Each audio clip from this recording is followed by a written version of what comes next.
The Pentagon UFO unit says it has found off-world vehicles that are not made on this Earth. No longer in shadows, Pentagon UFO unit will make some findings public. For decades, disclosure has been one of, if not the most talked about topics in the UFO and alien community, and now it's happening right before our eyes, and most of us seem to be oblivious to the magnitude of what is actually going on. A consultant for the Pentagon UFO program is speaking out about retrievals from off-world vehicles not made on our planet. Eric W. Davis, an astrophysicist who worked as a subcontractor and then a consultant for the Pentagon UFO program since 2007, told the New York Times he gave a classified briefing to a Defense Department agency as recently as March about the alleged off-world vehicles.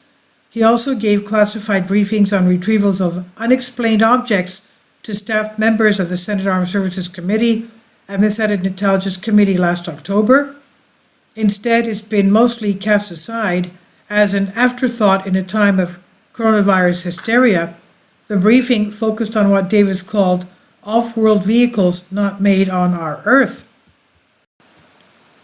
In other words, Davis, who spent years working as a consultant for the Pentagon UFO program and now works as a defense contractor, has officially spilled the beans. Spaceships, as we know, call them UFOs, are real, he says, and it's something we have most likely known about for a very long time.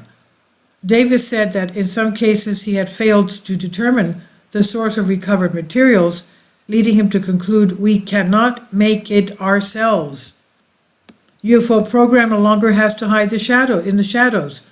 Davis's bombshell quote came in the latest UFO report from the New York Times, which has owned the beat for the past several years, according to the report from New York Magazine.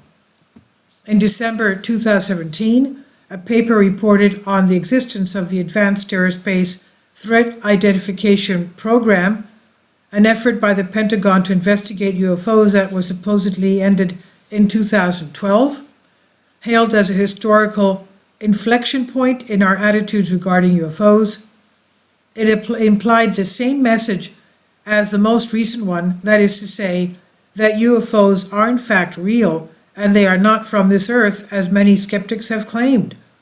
Though the Pentagon had said it disbanded the program to investigate unidentified flying objects, the Times reported that investigations into encounters between military pilots and unidentified aerial vehicles continue under a renamed program, the Unidentified Aerial Phenomenon Task Force inside the Office of Naval Intelligence.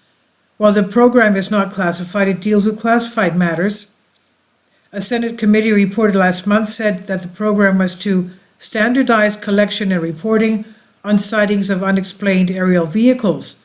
The program was ordered to report at least some of its findings to the public within 180 days after the passing of the Intelligence Authorization Act.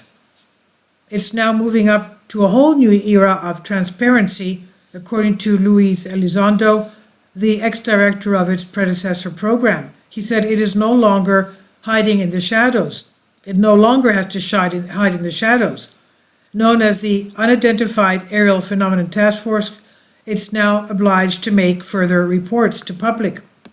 Now, will the task force ever present physical proof?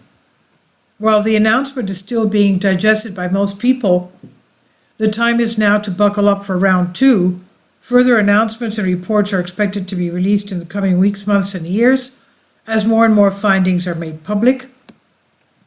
The big question is whether or not physical evidence will be presented in the form of an actual craft or perhaps even artifacts or instruments from other worlds, spaceships, and even alien beings themselves.